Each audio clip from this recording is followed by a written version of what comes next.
kami, kasama mga Yung nag-uulan, sisilip ko nga kayo. nag-uulan. Ngayon, ang nangyari, di sabi ko sirain mo na lang, hindi na makalabas yung mga bata.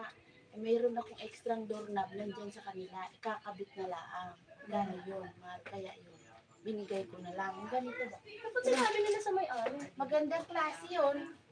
Eh, ito nga sa kabila, oh. Hindi pa ba kinakabit? Kukunin ko yun. Kulang 300 yun eh. Yung kay, ano, 285 yata sa yun. hawak ko kay Teban, binigyan ng ano, pambili, binigyan na yung lalaki. Hanggang ngayon, hindi pa rin nakakabit.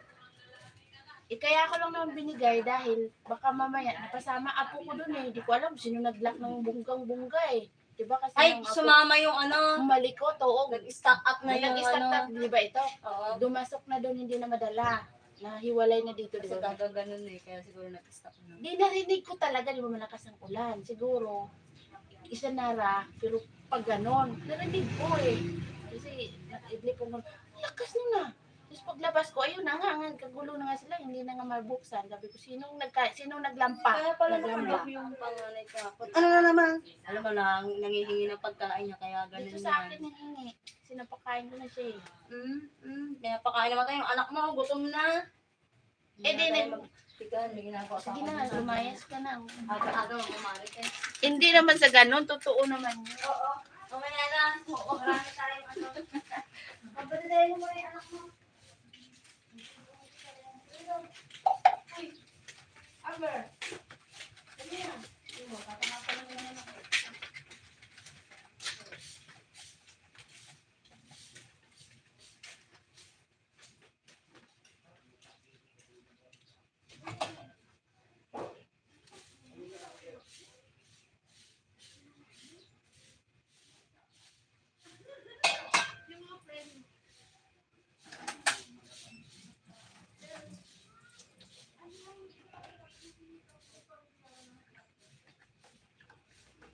Hello guys, this is my coffee guys. Oh.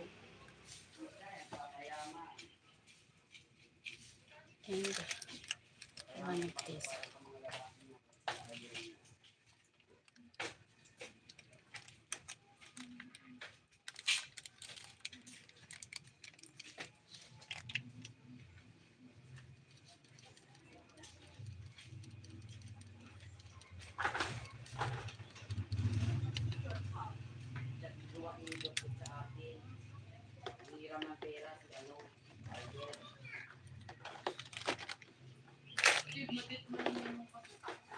Aga, ado.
Coffee tea.